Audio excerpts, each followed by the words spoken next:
thanks to the panel for being here. Mr. Ross, I certainly appreciate the work that the Brotherhood does in training people to do jobs, whether it's at my Fermi plant, the DTE Fermi plant, or at the down lake area a bit at the big coal-fired plant, or in all of the consumers power, gas-powered plants, et cetera, to get the electricity to the lines, and with ITC and others. We appreciate the work you do.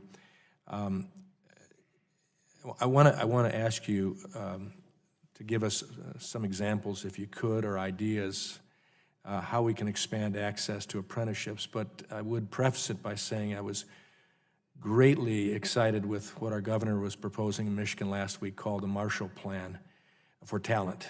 And specifically, as he talked about pushing means towards short-term certification programs, education programs, whether it's community college level or apprenticeships, et cetera. The Prosper Act that we passed out of House Education and Workforce Committee just a couple months ago, that reauthorized the Higher Education Act, has a one loan, one grant, one work study program that can be done for that very purpose. Those Pell Grants, et cetera, that can go towards short-term training opportunities as well in the professional trades, as we're calling it now in Michigan. We know they're skilled, but they're professional as well.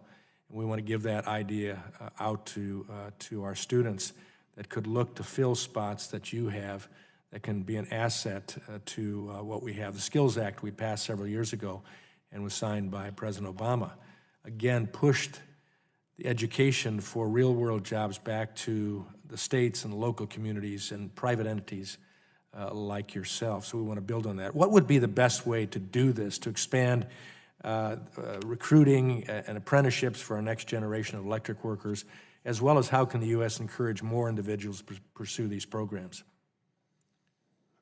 I think we should start by introducing the trades earlier on in school. I mean, when I came through school, you were introduced in shop class, or you had to go to electrical class just to introduce individuals to those programs. And there's not much vocational training, at least I haven't seen much in high schools anymore.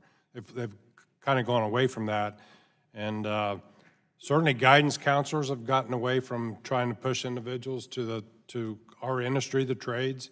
Unfortunately, not everyone's cut out for college or even community college in some cases. And when we take individuals with basically a high school education minimum, and for electrician, basically high school algebra is a bare minimum for us, and we train them to be electricians. We certainly need to do a better job of promoting that program to individuals out there, and quite frankly, we need to do a lot better than what we have been. But I think reintroducing in the high schools would certainly be a start, or even earlier in junior high, to get them exposed to what the trades are, have them hands-on. We also have pre-apprenticeship programs out there that our Electrical Training Alliance has developed to put individuals, high school graduates, into those programs and get them exposed to what's expected of them when they become selected as an apprentice. So some of those programs we are trying to promote. Well, that's great. I mean, to encourage people toward their sweet spots. It would be a waste of time for some to go the university or four-year college route. We would waste the skills and the talents that they have. And if we think about professional skills, these are jobs like you're talking about that are careers, that are good paying and can continue to expand. I wish you well in that.